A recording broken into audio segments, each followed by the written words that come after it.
Jijamata practising स्कूलमध्ये आज इयत्ता 7वीच्या विद्यार्थ्यांचा शुभचिंतन समारंभ संपन्न होत आहे।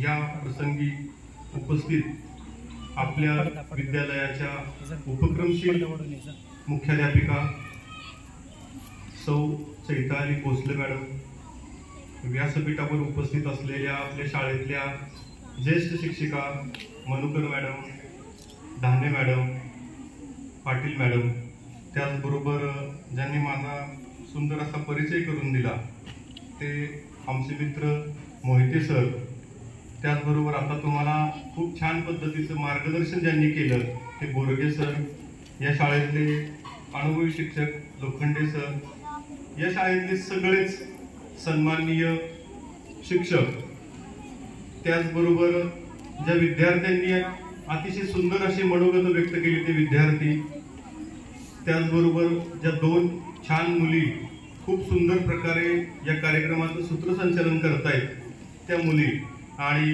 इयत्ता 6वी आणि 7वीचे सर्व बालगोपाळ। खूप मला आज या ठिकाणी आल्यानंतर असं वाटायला लागलं की खरंच आपली या ठिकाणी येण्याची गरज होती का, कारण या शाळेच्या मुख्याध्यापिका एवढ्या छान पद्धतीने तुम्हाला मार्गदर्शन करतायत, इथले शिक्षक खूप छान पद्धतीने मार्गदर्शन करतायत, आणि मला अनुभवास आलेली ही आणि आवडलेली गोष्ट म्हणजे या शाळेतले विद्यार्थी हे सगळं काय आता एकदम तपासता येत नाहीये। भले मोठे पातेलं आपण भात शिजवला, आपण काय भातात हात घालून भात चेक करतो का शिजलाय का म्हणून? कसं चेक करतो? भात शिजलाय आपण कसं चेक करतो? तांदूळ घेतो थोडासा वरचा शिजलेला ना, तो शिजलाय का बघतो, 2-3 कण जरी आपण रगडले तरी आपल्याला शिजलाय का हे कळतो।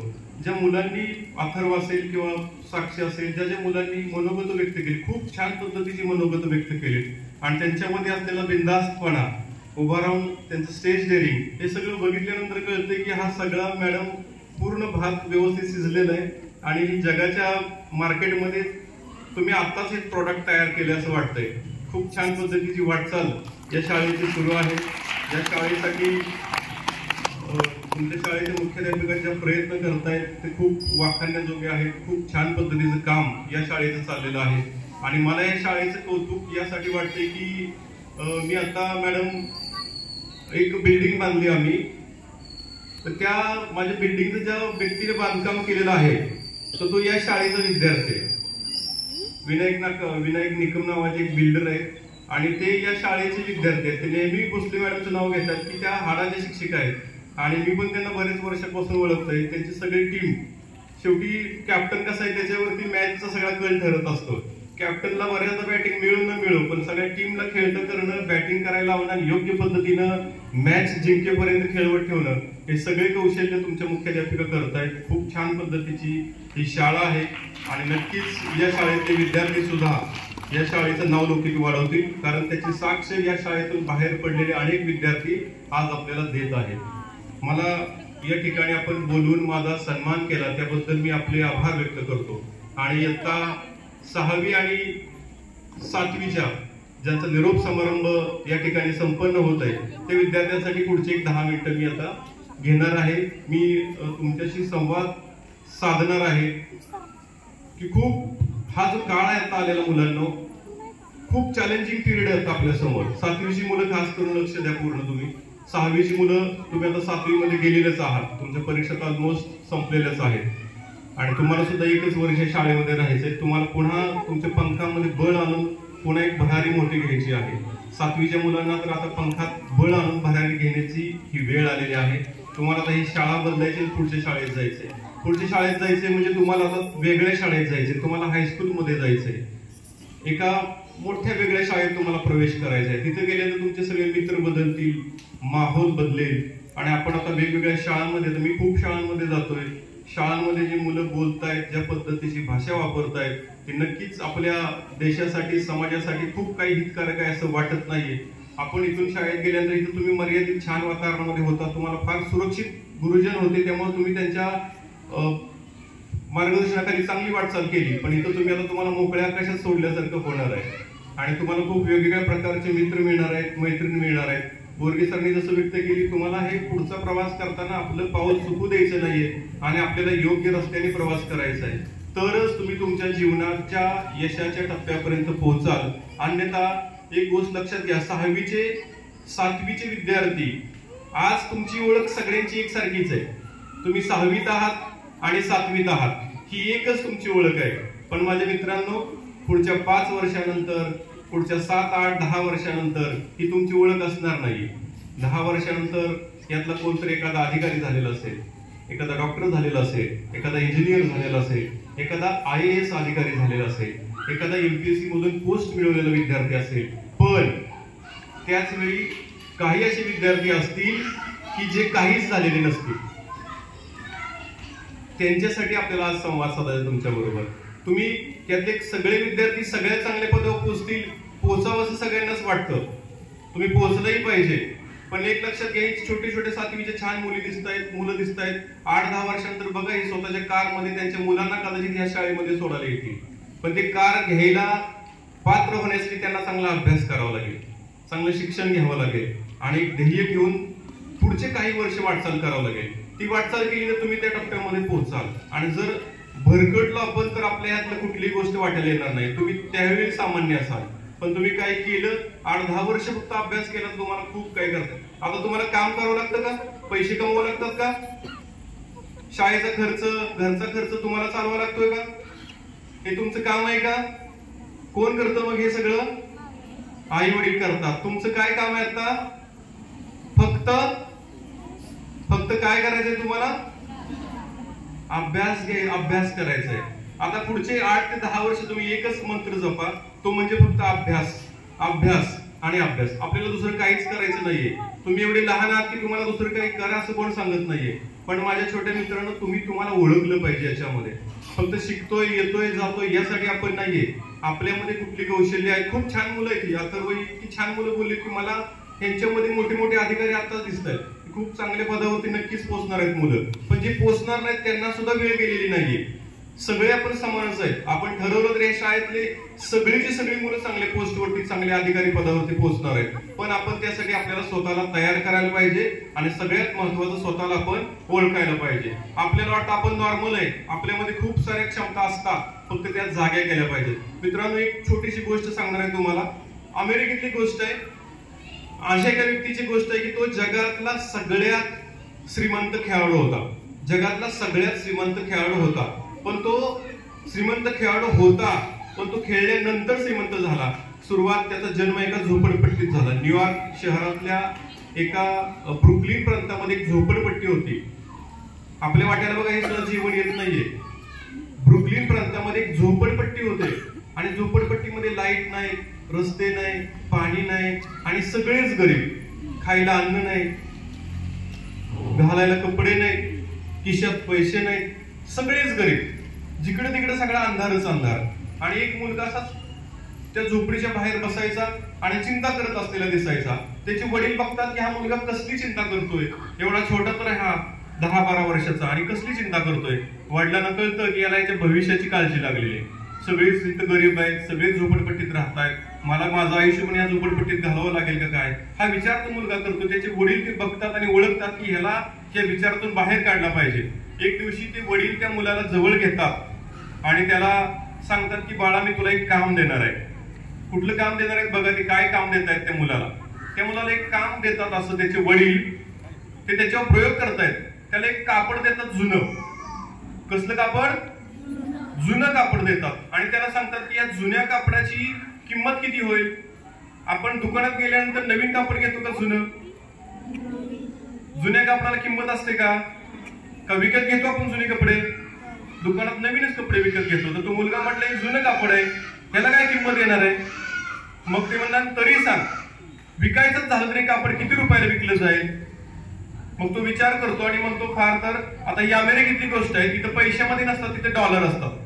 तर तो मुलगा सांगतो की हा जुनं कापड फार तर $1 विकलं जाईल. किती डॉलरला? किती डॉलरला? मग त्याचे वडील त्याला सांगतात की हे कापड तुला $1 विकायचे नाहीये, हे कापड तुला विकायचे $2. तू विकशील का? मुलगा म्हणतो पप्पा कसं शक्य आहे? हे जुनं कापड आहे, त्याला $2 कोण देणार? तू प्रयत्न करून बघ, विकलं जातंय का? मुलगा मग तू वडिलांनी सांगितले आपण बघूया प्रयत्न करून. मग तो कापड घेतो. आता जुनं कापड मळालेलं होतं, मळालेलं कापड जुनं कोण घेणार आहे? मग कमीत कमी त्याला स्वच्छ केलं पाहिजे. मग तो स्वतः तो छोटा 10 वर्षाचा मुलगा, तुमच्या एवढाच 6वी 7वी च्या वयाची मुलं आहेत तेवढाच मुलगा ते कापड स्वच्छ धुतो. आणि धुतल्यानंतर आता त्यांच्या घरात लाईटच नव्हती, तुम्हाला सांगितलं, इस्त्री कुठून करायची? त्या कापडाची योग्य पद्धतीने घडी घालतो आणि तो झोपताना त्या उशीखाली तो कापड ठेवतो. पूर्वी गरीब लोक असंच करायची, इस्त्री वगैरे नसायची तर घडी योग्य पद्धतीची घालायची, त्या उशीच्या खाली ठेवायची रात्रभर, सकाळी ती इस्त्री केल्यासारखं दिसायचं. किमान त्यातल्या ज्या घड्या आहेत त्या थोड्याशा निघालेल्या असायच्या. मग तो मुलगा तसंच करतो, उशीखाली ते धुवून स्वच्छ कापड ठेवतो आणि दुसऱ्या दिवशी विचार करतो की जुनं कापड कुठे विकायला झालं पाहिजे. मग त्याला बाजाराची आठवण होते. तो बाजाराच्या ठिकाणी जातो, ते कापड दिसेल अशा एका चौकामध्ये थांबतो आणि कापड हातात ठेवून विकण्याची किंवा गिऱ्हाईक येण्याची प्रतीक्षा करतो. 10 मिनिटं, 15 मिनिटं, अर्धा तास, 1 तास त्या कपड्याला काही गिऱ्हाईक येत नाही. 2 तास जातात, 3 तास जातात. आता त्या मुलाचे पाय थरथर कापायला लागतात की कापडाला गिऱ्हाईक कधी मिळणार. वडिलांना म्हटलं मी प्रयत्न करतो, कापड विकलं जातंय का बघतो, पण ते कापड काय विकलं जात नाही. 4 तास जातात, 5 तास जातात, 6 तासानंतर एक व्यक्ती येतो. अरे खूप वेळ झाला तुला बघतोय, तो उभाच राहिलेला आहे. काय करतोय? हे कापड विकायचंय. किती रुपयाला? $2. वडिलांनी त्याला $2 विक असं सांगितलेलं असतं. मग तो व्यक्ती त्याच्यावर दया करतो आणि ते कापड विकत घेतो. कसलं कापड विकत घेतो? जुनं कापड विकत घेतो. त्या मुलाला फार आनंद होतो. ते $2 हातात पडल्यानंतर तो पळतच सुटतो वडिलांपर्यंत आणि पळत जाऊन वडिलांच्या हातात $2 देतो. वडिलांनाही फार आनंद होतो की या मुलाने जुनं कापड विकून दाखवलं. ते वडील त्या मुलाच्या पाठीवरती हात ठेवतात आणि सांगतात की बघ तू हे जुनं कापड विकले, पण त्यातून $2 आले. त्या $2 मध्ये आपला 1 आठवड्याचा खर्च निघणार आहे कुटुंबाचा. ते एकटेच वडील होते, त्याला 4-5 बहीण भाऊ होते आणि गरीब होते सगळे. ते वडील एकटेच काम करत होते आणि सगळ्या कुटुंबाचा खर्च भागवत होते. त्या मुलाला सांगतात की तू हे $2 विकले, याच्यामध्ये आपला 1 आठवड्याचा कुटुंबाचा उदरनिर्वाह होणार आहे. तू खूप छान काम केलं बाळा. पुन्हा 1 आठवडा जातो, वडील आणखी एक तसंच कापड काढतात आणि म्हणतात तू मागं कापड $2 विकले, तुला मी आणखी एक काम देणार आहे. काय पप्पा? हे एक कापड घे आणि हे कापड तुला विकायचंय. कितीला? आता हे कापड तुला विकायचंय $10. बघा, जुनं कापड आहे. पहिलं कापड विकायला $2 सांगितलं, आता वडील म्हणतात की तुला $10 सेम तसंच कापड विकायचंय. ते म्हणलं कसं शक्य आहे? 6 कापड, ते जुनं कापड $2 विकता विकता मला 6 तास उभा राहावं लागलं. त्यानंतर मी ते विकलंय. तू प्रयत्न तरी कर, विकलं जातंय का बघ. तो मुलगा ठीक आहे म्हणतोय, पण आता त्याला वेगळा विचार येतो की फक्त धुवून आणि करून चालणार नाहीये, याला $10 देईल कोण? मग तो काय करतो? ते कापड घेतो, नेहमीप्रमाणे स्वच्छ धुतो, त्या कपड्या उशीखाली ठेवून त्याला इस्त्री करतो, पण त्याच्याशिवाय आणखी काहीतरी केलं पाहिजे, तेव्हा त्याला $10 किंमत येईल. मग काय करतो? तो त्याचा मित्र छान चित्र काढत असतो, त्याला बोलवतो आणि त्या जुन्या कापडावरती छान पद्धतीचं मिकी माऊस, डोनाल्ड डक याची चित्र काढतो. छान पद्धतीची पेंटिंग करतो त्याच्यावरती. आता ते कापड जरा वेगळं दिसायला लागतं, छान दिसायला लागतं आणि तो विकायला सुद्धा म्हणतो ते बाजारात गेलो मला 6 तास उभा राहावं लागलं, आता तिथं गेलो तर पुन्हा 6 तास उभा राहावं लागेल. आता विकायची जागा सुद्धा तो बदलतो. आता तो म्हणतो आपण एक काम करूया, एक इंग्लिश मिडियमची वेगळी शाळा निवडूया, जिथं पालक सगळे कारमध्ये मुलांना सोडायला येतात, पैशांचं काही कमी नाहीये, असं ठिकाण निवडतो आणि त्या शाळेच्या गेटच्या बाहेर जाऊन तो उभा राहतो, जुनं कापड पण चित्र काढलेलं असं वरती धरून. शाळा भरते आणि शाळा सुटायच्या वेळेस तो तिथं बरोबर जातो. आता शाळा सुटलेले, कारमध्ये पालक आलेले आहेत, मुलं पालकांबरोबर चाललेले आहेत आणि तो कापड असा वरती धरून विकायचा स्वर लावतो. मग एका मुलाला ते चित्र दिसतं, कापड दिसत नाही पण ते कापडावरचं मिकी माऊसचं चित्र दिसतं आणि तो त्याच्या आईला आग्रह धरतो की मला ते कापड हवंय. आता ती श्रीमंत होती, तिला काय कापड की मिळली, चल बघूया काय ते. ती येते, जवळ बघते, कापडाला हातात घेते, कापडावर छान चित्र काढलेलं आहे. ते म्हणते किती किंमत बाळा? किती किंमतीला विकायचंय? $10 ते कापड विकायचंय. मग ती आई ते कापड घेते, तिच्या मुलाच्या आग्रहाखातर ते मुलाकडे देते, पण ते कापड निरखून बघते की या मुलाने त्याच्यावर काहीतरी काम केले, चित्र काढले आणि तिला आनंद होतो. हे कुणी चित्र काढले? म्हणलं मी आणि माझ्या मित्रांनी काढलेलं आहे. छान काढले मला चित्र. $10 घेते आणि तिला ते आवडलं म्हणून आणखी $10 त्याला बक्षीस देते. किती डॉलर त्याला मिळाले? आता $20 मिळाले. आता तो त्याला इतका आनंद होतो, $10 कापड सांगितलं वडिलांनी विकायला, मला $20 मिळाले. तो इतका पळत सुटतो की खड्डा वगैरे काय बघत नाही, खड्ड्यावर पक्षासारखा उड्या मारतो, हवेतूनच जातो जवळजवळ. आणि वडिलांना तर ही पुढची पायऱ्या बघतच नाही, लांबून उडी घेतो, मिठीच मारतो आणि $20 वडिलांच्या हातात देतो. आता वडिलांना खूप आनंद झाला. अरे बाळा, तू काय केलंय? आपला या $20 मध्ये 1 महिन्याचं घर, आपलं 1 महिन्याभर आपलं घर चालणार आहे या $20 मध्ये. म्हणजे तुझ्या छोट्याशा कामाने आपलं 1 महिन्याचं कुटुंब चालतंय. तू किती मोठं काम केलंय. आणखी एक आठवडा जातो, आता वडील त्याला आणखी एक काम देतात, सेम तसंच कापड काढतात. आता बघा काय आपल्याला करायचं असतं, आपण आपल्याला कसं ओळखायचं असतं.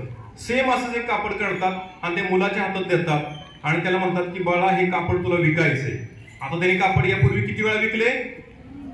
2 वेळा विकलेले आहे. म्हणजे त्याचा अनुभव झालेला आहे. आता ते त्या कापड देतात आणि त्याला सांगतात की वडील त्याच्या हातात जुनं कापड देतात आणि म्हणतात तुला हे कापड विकायचंय. मुलगा आता प्रश्न विचारत नाही, म्हणतो कितीला विकायचंय? वडील सांगतात तुला हे कापड विकायचंय आता $200. जुनं कापड $200. मित्रांनो, नव्या कापडाची सुद्धा त्यावेळी $200 किंमत नव्हती. मळालेल्या जुन्या कापडाला त्याचे वडील त्याला सांगतात की हे तुला विकायचंय $200. आता तो पण त्याला अनुभव झालेला आहे. तो जिजामातामध्ये काही दिवस येऊन गेला होता. भोसले मॅडमची त्याची भेट झाली होती. भोसले मॅडमने त्याला काहीतरी कान मंत्र दिला होता. त्यामुळे त्याचा इतका कॉन्फिडन्स वाढला की तो म्हणला पप्पा ठीक आहे, $200 ना, मी बघतो, विचार करतो. आणि तो कापड ताब्यात घेतो वडिलांकडून, नेहमीप्रमाणे धुतो, इस्त्री करतो, त्याच्यावर चित्र काढतो. पण ते कापड जुनं होतं. जुनं कापडनं जीर्ण झालेलं असतं. त्याच्यावर आणखी रगडलं, त्याला धुतलं, काय काम केलं ते फाटलं असतं. मग तो काय करतो, हे फाटलेलं कापड तर कोण घेणार आहे, तर त्याला जास्त त्यावर काम करता येत नाही. आता तो काय करतो विचार की हे कापड आपल्याला रेग्युलर ठिकाणी विकून चालणार नाही. जुन्या कापडाला नव्या कापडाची किंमत जिथं $200 नाहीये, तिथं जुनं कापड $200 कोण घेणार आहे? मग आता त्याला विचार सुचतो की त्याला भोसले मॅडमनी काहीतरी सांगितलं आठवायला लागतं की आता हे कुठं विकलं पाहिजे. मग तो वाट बघतो आठवडाभर आणि आठवड्यानंतर त्याला एक खबर मिळते की आपल्या एरियामध्ये त्या देशातली एक फार सुंदर अशी हिरोईन, जिला बघण्यासाठी, जिला भेटण्यासाठी हजारो लोक येत असतात, ती त्या शहरामध्ये येणार असते. तिचं कुठला तरी पिक्चर आलेला असून त्या रिलीज करण्यासाठी किंवा प्रमोशनसाठी तिचं ती येणार असते. आणि तो ठिकाण त्या मुलाच्या मनामध्ये भरतं की आपण तिथं जायचं. तो मुलगा तिथं जातो, ती हिरोईन येते, पिक्चरची माहिती सांगते आणि इतकी गर्दी झालेली असते की या मुलाला चान्सच लागत नाही. सगळं ग्राउंड गच भरलेलं आहे. तो ते हिरोईन पर्यंत पोहोचायचं कसा? बरं, ते हिरोईन एकटी नव्हती, तिचे बॉडीगार्ड होते. बॉडीगार्ड माहिती आहे तुम्हाला कसे असतात? स्ट्रॉंग असतात, जवळ कोणाला येऊ देत नाहीत.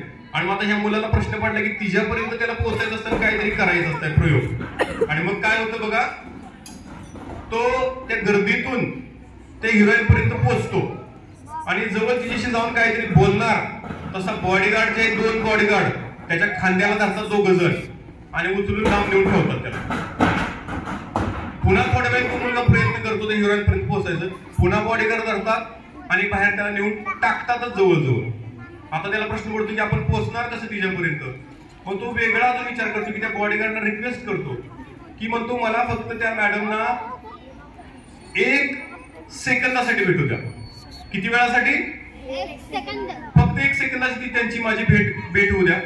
त्याला पण दया येते. 2 वेळा 3 वेळा तो मुलगा घुसलाय, त्याला गर्दीतून आपण उचलून बाजूला टाकलंय. मग काय करायचं? म्हणलं ठीक आहे, पण एक बघ, 2-3 सेकंदाच्या वर तुला तिथे ठेवणार नाही. तुला काय बोलायचं 2-3 सेकंदात बोलायचं आणि निघायचं. पण ते सगळे कार्यक्रम संपतो, गर्दी संपते, थोडीशी गर्दी कमी होते आणि ती हिरोईन गाडीत बसायला लागते. तेव्हा तो मुलगा तिथं दारापाशी येतो आणि तिचे जे बॉडीगार्ड असतात ते सांगतात की मॅडम याला काय तर तुमच्याशी बोलायचं 1-2-3 सेकंद. ते म्हणले काय? तो तू काहीच करू नका. त्याने पेन आणलेला असतो आणि पेन तो हिरोईनच्या हातात देतो आणि तो त्या कापडावर फक्त सही करा मॅडम. काहीच बोलत नाही, काय नाही, फक्त सही करा असं सांगतो. आणि मग ती हिरोईन त्याच्या निरागस चेहऱ्याकडे बघते आणि सही तर करायची. पेन बिन सगळं तयार करून गेलेला होता तो. पेन ते सगळं म्हणजे ग्रहपाठ कशाला म्हणतात, अभ्यास कशाला म्हणतात बघा. आता पेनच घेऊन गेला असता सही कुठून झाली असते. तो पेन घेऊन गेलेला असतो आणि तो कापड त्यांच्या जवळ धरतो आणि ते 1 सेकंदात सही करते, गाडीत बसते, निघून जाते. ती तिची गाडी निघून गेली की गर्दी तशीच असते, तिला बघायला आलेली सगळे. बघा तुम्ही एखादा पुढारी आला, एखादा मोठा व्यक्ती आला की कशी गर्दी जमते, गर्दीच गर्दी होते का नाही? तशी गर्दी अजून तशीच असते. ती हिरोईन गाडीत बसून पुढे गेली की तो ते कापड असं हवेत धरतो आणि म्हणतो की ह्या हिरोईनने सही केलेलं कापड किंमत फक्त $200, किंमत फक्त $200. ती सगळी गर्दी हिरोईन गेली तर हिरोईन जर गेली, सगळी गर्दी हिरोईनने सही केलेल्या कागदाकडे कापडाकडे बघायला लागते आणि त्या मुलाकडे सगळी गर्दीची झुंबड उठते आणि मला दे मला दे मला दे असं सुरू होतं त्यांचं. आणि एक त्यातला $200 म्हणतोय काय, हे $300 घे पण ते कापड मला दे. $300 खरोखर त्या मुलाला मिळतात आणि तो कापड तो मुलगा त्या व्यक्तीला देतो. आता कल्पना करा, $300 त्याच्या हातामध्ये पडलेले आहेत. किती आनंद झाला असेल? आपल्याला आनंद झाला की नाही ऐकून? त्याला किती आनंद झाला, त्याला ते मिळालेत, आपण फक्त ऐकतोय. आता त्याच्या हातात $300 आहेत. इतका आनंद होतो, इतका आनंद होतो, इतका पक्षाच्या वेगाने, विमानाच्या वेगाने तो पळत सुटतो. आणि वडील जवळजवळ 5-6 फूट असतील, एवढ्या उंचीवर त्यांच्याजवळ उडी मारतो ना, अंगाला भिलकतो जाऊन त्यांच्या. वडिलांना पण कळत नाही की एवढा आनंद कसा झालाय. वडील पण त्याला मिठी मारतात आणि खिशात हात घालतो आणि ते $300 आपल्या वडिलांच्या हातात ठेवतो. आता $20 मध्ये एक महिनाभर त्यांचं कुटुंब जगणार होतं, $300 मध्ये एक वर्षभर त्यांचं कुटुंब जगणार असतंय. वडिलांना बोलायला शब्द नसतात. वडिलांच्या डोळ्यातून फक्त अश्रूंच्या धारा वाहत होत्या. त्या माझ्या छोट्याशा बाळाने किती मोठं काम केले, किती मोठं काम केले माझ्या बाळाने. या त्याला मिठी मारतात, 5-10 मिनिटं मिठीतून सोडत नाहीत. तो दिवस जातो, संध्याकाळी येते, संध्याकाळी त्याला ते जवळ घेतात झोपायला, आपल्या मिठीत घेतात त्याचे वडील आणि त्या मुलाला म्हणतात, बाळा मला सांग, या 3 वेळा कापड विकण्याच्या गोष्टीवरून तू काय शिकलास? हे तुमच्यासाठी महत्वाचं आहे. तू काय शिकलास? तर तो सांगतो, आपली म्हणजे आपण जर इच्छा प्रकट केली तर काही ना काही मार्ग त्याच्यातून निघतो. जे ती इच्छा तिथे मार्ग हा निघतोच. वडील म्हणतात, तू बरोबर सांगितलं, खूप छान, तू योग्य सांगतोय, पण मला तुला आणखी काहीतरी वेगळं शिकवायचं यातून. तो म्हणतो, काय? बघ, त्या जुन्या कापडाची किंमत किती आहे? किती किंमत होऊ शकते? त्या जुन्या कापडाची किंमत $1 सुद्धा होऊ शकत नाही. जुनं कापड चालतं का? चालत होतं का? पाय होते त्याला? होते का पाय? बोलत होतं का? जिवंत होतं का? जुनं कापड आहे, $1 किंमत होत नाही, ते चालत नाही, ते बोलत नाही, ते हलत नाही, तरी त्या जुन्या कापडाला तू किती किंमत मिळवून दिली? किती किंमत मिळवून दिली? $300. शेवटची किंमत? $300. जे कापड जिवंत नाही, बोलत नाही, चालत नाही, हलत नाही आणि जुनं आहे, त्याला तू $300 किंमत मिळवून दिली. आणि माझ्या बाळा, तू तर जिवंत आहेस, तू बोलतो, तू चालतो, तू हुशार आहे, तुझी किंमत किती व्हायला पाहिजे? तू मुलगा सामान्य विचार करत होता, पण त्याच्यामध्ये एक विचाराची धार, विचाराची तार त्याच्या वडिलांनी सोडली. तो मुलगा विचार करायला लागला की मला तर माझी किंमत किती करायला पाहिजे. मग त्यांनी खेळायला सुरुवात केली. तो बास्केटबॉल खेळायला लागला, खेळत राहिला, खेळत राहिला, खेळत राहिला आणि एक दिवस तो त्या देशाच्या राष्ट्रीय संघात आला. त्या देशाच्या राष्ट्रीय संघात आल्यानंतर त्याला अनेक प्रकारच्या जाहिराती मिळाल्या आणि इतका चांगला खेळायला लागला, इतका चांगला खेळायला लागला, त्याला एवढ्या जाहिराती मिळाल्या, एवढे पैसे मिळाले की तो जगातला सगळ्यात श्रीमंत खेळाडू बनला. त्याचं नाव होतं मायकल जॉर्डन. हा बास्केटबॉलपटू आहे. झोपडीत राहणारा मुलगा जगातला सगळ्यात खेळाडू बनला. का? त्याचं एकच उत्तर आहे की त्याची त्याला ओळख झाली. आपली आपल्याला ओळख झाली तर आपण सुद्धा आपलं जग बदलवू शकतो. पण मित्रांनो, आपण काय करतो की अभ्यासाची तयारी ठेवत नाही. अभ्यास करायला सांगतात शिक्षक, आई वडील, आपण अभ्यासाची तयारी ठेवत नाही. मग प्रॉब्लेम काय होतो? आपण घडत नाही. मग आपलं घडणं आपल्या हातात असतं. वहीवरती तुम्ही लिहिता का? लिहिता का वहीवरती? कुणाच्या हाताने लिहिता? आपल्या हाताने लिहिता ना. काय लिहायचं कोण ठरवतं? आपण ठरवतो. काय लिहितोय आपण आपल्या जीवनाच्या पटावरती ते आपण योग्य ठरवलं तर आपण योग्य ठिकाणी पोहोचतो. आणि जर चुकीचं ठरवलं, आता तुम्हाला शिक्षक तुमचे घडवत आहेत, पण तुम्ही ठरवलं की मला घडायचंच नाही तर तुम्ही घडत नाही, आणि तुम्ही जर ठरवलं की आम्हाला घडायचंय तर आपण घडतो. छोटीशी 5 मिनिटाची आणखी एक स्टोरी सांगतो मॅडम, वेळ असेल तर. मला आता प्रश्न पडला होता की मी कॉलेजवरती वेगवेगळ्या गावांमध्ये लोकांसमोर बोलतो की ह्या मुलांना काय बोलायचं, छोट्या मुलांना फार कमी प्रसंग येतात की लहान मुलांसमोर बोलायचं. पण ही मुलं बोलल्यानंतर मला असं कळलं की हुशार आहेत, खूप छान पद्धतीची वाटचाल करणारी मुलं आहेत, ह्यांना बोललेलं कळतंय. 7वीच्या मुलांना नक्कीच कळतंय, ही जी 6वीची मुलं ह्या बाजूची यांना सुद्धा कळतंय. ते आता अंतर वाढत चाललंय त्यांचं, त्यामुळं थोडस वेगळे चाललंय तिकडे एकटेच काय. पण जे तुम्ही जे ऐकतात ते नीट ऐका. आपण जर ठरवलं आपल्याला घडायचे तरच आपण घडतो. आपण जर ठरवलं की मला घडायचं नाही तर आपण घडत नाही. एका मूर्तिकाराला एका गावामध्ये एक मंदिराचं काम झालेलं असतं, आणि मंदिर झाल्यानंतर मंदिरामध्ये आपण काय बसवतात, देव बसवतात, मूर्ती बसवतात. मग ते मंदिर त्या देवाचं आहे असं आपल्याला म्हणता येतं. एका गावामध्ये मंदिराचं काम झालं, आणि मंदिराचं काम झाल्यानंतर तिथल्या लोकांनी ठरवलं की आपल्या मूर्ती बसवायची. मग कुठली मूर्ती बसवायची ते ठरवतात, आणि ती मूर्ती बनवणारा कोणतरी पाहिजे ना, का देवाची मूर्ती आपोआप येते, ती कोणतरी बनवतो ना. मूर्तिकार मूर्ती बनवतो, पण ते शोध घेतात की कोण चांगली मूर्ती बनवतो. एका मूर्तिकाराचा शोध घेतात, त्याच्या जवळ जातात, आणि त्या मूर्तिकाराला म्हणतात की अशी अशी आम्हाला मूर्ती बनवून पाहिजे. तर तो मूर्तिकार त्यांना सांगतो की ठीक आहे, तुम्हाला तुमच्या दिलेल्या वेळेत तुमची मूर्ती मिळेल. आणि मग मूर्ती बनवायला काय लागतं, सगळ्यात महत्वाची गोष्ट, मूर्ती बनवायची असेल तर काय लागतं, सगळ्यात महत्वाचं काय लागतो, दगड लागतो. बरोबर सांगितलं, दगड लागतो त्याला, दगड. मग तो मूर्तिकार म्हणतो एवढी चांगली मला ऑर्डर मिळाली, आता मला चांगला तेवढाच दगड पाहिजे. आता मला सांगा, एखादं छोटस कुंडी असेल, कुंडीची लाईफ कमी असते. एखादं घर असेल त्याची लाईफ ठराविक असते, पण मंदिरातल्या मूर्तीची लाईफ खूप वर्ष असावी लागते. एकदा मूर्ती बसवली की 100 वर्ष, 200 वर्ष, 300 वर्षाच्या मूर्त्या आहेत, आणि अगदी प्राचीन मूर्त्या सुद्धा आपल्या देशामध्ये आहेत. तसा म्हणतो की या मंदिरात मी बसवलेली मूर्ती पुढची कित्येक शतकं, दशकं राहिली पाहिजे. मग त्यासाठी तेवढा चांगला दगड शोधला पाहिजे, आणि तो जातो जंगलामध्ये, एक दगड शोधतो. दगड शोधल्यानंतर तो म्हणतो की दगडावरती काम करताना जर दगड तुटला फुटला तर अजून एक काहीतरी पर्याय पाहिजे ना. मग तो 2 दगड शोधून आणतो. किती दगड आणतो, 2 दगड. कशासाठी आणतो, कशासाठी, बरोबर, 6वीची मुलं हुशार आहेत. मूर्ती बनवण्यासाठी दगड घेऊन येतो, आणि दगड घेऊन आल्यानंतर तो काम सुरू करतो. आता घरी आणतो, दगड स्वच्छ करतो, त्याला योग्य ठिकाणी मांडून ठेवतो, आणि मूर्तीवरती आता काम सुरू करतो. मूर्ती बनवण्यासाठी त्याला जी 2 शस्त्र लागतात, ती 2 मुख्य शस्त्र असतात. एक छनी आणि दुसरा हातोडा पाहिजे. छनी आणि हातोडा. आता तुम्हाला वेळ कमी असल्यामुळे मी गडबडीत फास्ट सांगतो तुम्हाला, अगदी शॉर्ट मध्ये.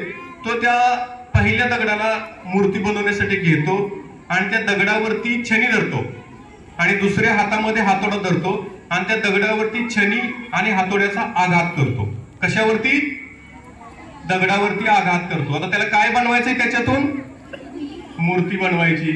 मूर्ती बनवायची म्हणजे त्याच्यावर छनी आणि हातोड्याचा वार केला पाहिजे.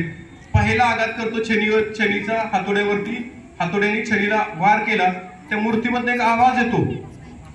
तो दगड जो आहे तो दगडातनं काहीतरी आवाज येतो, आणि मूर्तिकाराला प्रश्न पडतो की कसला आवाज येतोय. तो पुन्हा छनी धरतो, हातोडा मारतो, त्याच्यातून पुन्हा आवाज येतो. तर त्याला असा आवाज येतो की त्यातनं कोणतरी म्हणतोय स्टॉप. काय म्हणतोय, छनी धरतो, हातोडा मारतो, दगडातून आवाज येतो स्टॉप, आणि त्याला तो स्पष्ट आवाज ऐकतो मूर्तिकाराला. तो म्हणतो का, थांबू का. तर तो दगड बोलतो त्याच्याशी. तो म्हणतो की it is very painful for me, मला खूप यातना होत आहे. तुझी छनीने हातोडीने माझ्यावर आघात करतोय, त्यामुळे मला त्रास होतोय, मला दुखतोय खूप. छनी माझ्यामध्ये घुसते, मला त्रास होतोय त्याचा. तो म्हणलं मग काय करायचं, काम थांबवू का.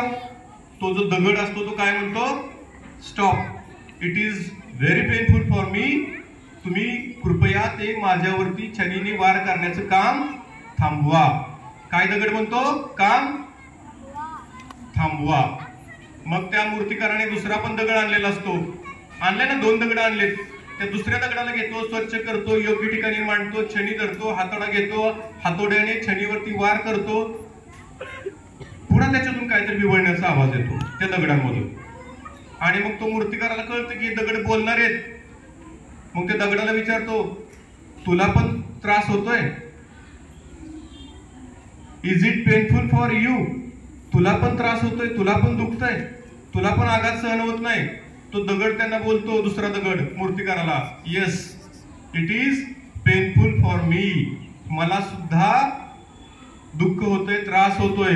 बट तो त्याच्यात एक नवीन वाक्य दगड ऍड करतो. पहिलं म्हणतो की it is very painful for me but you can carry on. तू तुझं काम चालू ठेव. मला त्रास होतोय पण तू थांबू नकोस. मूर्तिकाराला दगड बोलते, तू तुझं काम चालू ठेव. आणि मग तो शनी आणि हातोडा घेतलेला मूर्तिकार त्या मूर्तीवरती आघात करतो. 1 तास, 2 तास, 3 तास, 1 दिवस, 2 दिवस, 5 दिवस, 10 दिवस, महिना, 2 महिने, 3 महिने, 6 महिने. किती दगड सहन करतो? किती दिवस आघात सहन करतो? 6 महिने आघात सहन केल्यानंतर त्या दगडाचं रूपांतर होतं एका सुंदर अशा मूर्तीमध्ये. रूपांतर होतं. कशात होतं? मूर्तीमध्ये. दगडाची काय झाली आता? मूर्ती झाली. गाववाल्यांना खबर पोहोचते की आपली मूर्ती तयार झाली. गाववाले सगळी ती मूर्ती घ्यायला येतात. त्या मूर्तिकाराला पैसे देतात. ती मूर्ती त्याच्याकडून ताब्यात घेतात. आणि आता मोठी वाजत गाजत मिरवणूक काढत ती मूर्ती निघाली मंदिराच्या दिशेने, मंदिरामध्ये जाऊन बसण्यासाठी. म्हणजे गावकरी त्या मूर्तिकाराच्या दारातून बाहेर पडत असताना त्या गेट जवळ मूर्तिकाराने आणलेला पहिला दगड पडलेला होता. पहिला दगड पडलेला होता निवांत. मग ते गावकरी बाहेर पडतात. व्यवहार पूर्ण झालाय. मग ते सगळे गावकरी अचानक थांबतात आणि मूर्तिकाराकडे बघतात वळून. मूर्तिकाराला वाटतं आपलं काय चुकलं का काय? हे सगळे माझ्याकडे असे का बघायला लागले? आणि ते गाव सगळं पूर्ण रिटर्न फिरतं आणि मूर्तिकारापाशी जवळ येतं आणि त्याला म्हणतात की तू छान मूर्ती बनवली. त्याच्या मनात वेगळीच भीती निर्माण झाली होती. पण त्याला म्हणतात की तू छान मूर्ती बनवली, ही मूर्ती आम्ही घेऊन चाललोय. पण त्या गेटवरती जो दगड पडलाय तो दगड तुमच्या कामाचा आहे का? आता त्या दगडाला आघात सहन होत होता का? रडत होता. शनी हातोड्याचा वार त्याला नको होता, रडत होता. पण तो मूर्तिकार म्हणतो की त्याला आघात सहन होत नाही, तो माझ्या कुठल्याही कामाचा नाही, तुम्ही त्याला घेऊन जाऊ शकता. मग ते मग गावकरी काय करतात? तो दगड सुद्धा बरोबर घेतात. त्या दगडाला पण आनंद होतो की आता हा दुसरा मूर्ती झालेला दगड पण चाललाय. अरे वा वा, मी पण त्याच्याबरोबर निघालोय. मला गावकरी मला पण घेऊन चाललेत. पण पुढे काय होतंय बघा. आता मूर्ती स्थापना होते मंदिरामध्ये. मूर्ती जाऊन बसते आता कुठं? मंदिरामध्ये जाऊन बसते. मग हा दुसऱ्या दगडाचं काय होतं? दुसऱ्या दगडाला बसवतात मंदिराच्या बाहेर. कशासाठी? नारळ फोडायसाठी बसवतात. पायरी सुद्धा करत नाही त्याला. पायरी सगळे तुडवणार. त्याला सहन होतंय का? बाहेर ठेवतात नारळ फोडायला. बऱ्याचशा चांगल्या मंदिरात नारळ फोडत नाही. बाहेर असते जागा नारळ फोडण्यासाठी. त्याला बाहेर ठेवतात. आता तुमची 7वी झाली, परीक्षा निकाल लागला, चला देवाच्या पाया पडून येऊया. 7वीचा सगळा जिजामाताचा वर्ग वर्गात गेला. तुमच्याबरोबर तुमचे पालक सुद्धा आले होते की आमच्या मुलीला अ1 मिळाली, आमच्या मुलाला अ1 मिळाला, चला 2 नारळ आहेत नाही मला, आता आज आपण फोडायचे. मंदिरा मूर्तीचं होतं दर्शन. मूर्तीला घातला जातो हार. मूर्तीला वाहिली जातात फुलं, सुवास, सुगंध आणि आनंद. आता नारळ कुठे फोडायचा? बाहेरच्या दगडावरती. चांगली मार्क पडले ठकाक दगडावरती. एखादा नापास झालाय मोठ्या परीक्षेला, पुढं मी पास झालो पाहिजे, तुला 10 नारळ फोडतो देवा. 10. एखाद्याला आनंद झालाय, ज्याचं जेवढं दुःख जास्त तेवढा तो जोराने वेगाने फोडतो. ज्याला जेवढा त्रास तेवढा तो नारळ जोरात फोडतो. आता त्या दगडाला किती आघात सहन करावं लागतात बाहेरच्या. आता त्याला बोलायला जागा नाही, कोण ऐकत पण नाहीये, कारण तेच त्यांची गाणी मांडतात तिथं दगडासमोर. येतं की धाड धाड धाड धाड त्या दगडावरती सगळे फोडतायत. आता बाहेरचा दगड रडायला लागतो आणि आतली मूर्ती हसायला लागते. आणि बाहेरचा दगड आतल्या मूर्तीला प्रश्न विचारतो की आखिर मुझे इतना दर्द क्यों? मला एवढा त्रास का? मूर्ती आतली त्याला उत्तर देते, मैंने दर्द सहा महीना 2 महीने 6 महीने, तूने दर्द सहना है पुरी जिंदगीभर त्याला दर्द तर कुठपर्यंत सहन करायचा आहे, जीवनभर त्याला दर्द सहन करायचा आहे. आणि आतल्या मूर्तीला काय सहन करायचंय, फुलं, सुगंध, प्रसाद सगळं दिला. बघा यातनं मला काय सांगायचं तुमच्या लक्षात आलं असेल तर, जी मुलं म्हणजे आपण आज आईश करून उद्या कुर्बान होते आपली, म्हणजे आज निर्माण करके भविष्य कुर्बान किया जा सकता है, या आज कुर्बान करके भविष्य निर्माण किया जा सकता है. आज जर आपण खूप चांगला अभ्यास केला तर पुढं आयुष्यभर आपल्याला आनंदच आहे. सगळे पैसे, नोकरी सगळंच चांगलं आहे. आणि जर आता आयुष करत राहिलो, आता अभ्यास केला नाही पुढचे 6, 7, 8 वर्ष, तर पुन्हा आयुष्यभर त्रास सहन करायचा आहे. तर या शाळेतली मुलं नक्कीच खूप छान आहेत, हुशार आहेत. ते नक्कीच जो मूर्ती बनलेला दगड आहे तो ते दगड असतील. आणि या शाळेतल्या नक्कीच सगळ्या मूर्ती बनतील. मंदिराच्या बाहेरचा एकही दगड या शाळेतला बनणार नाही याचा मला विश्वास आहे. कारण या शाळेतले जे शिक्षक तुमच्यावरती जे कष्ट घेत आहेत आणि ज्या क्वालिटीचे शिक्षक या शाळेमध्ये आहेत, ही क्वालिटी पूर्ण जिल्हाभर ओळखली जाते. तुम्ही सगळे भाग्यवान आहात की जिजामाता प्रॅक्टिकल स्कूलमध्ये तुम्ही शिकता.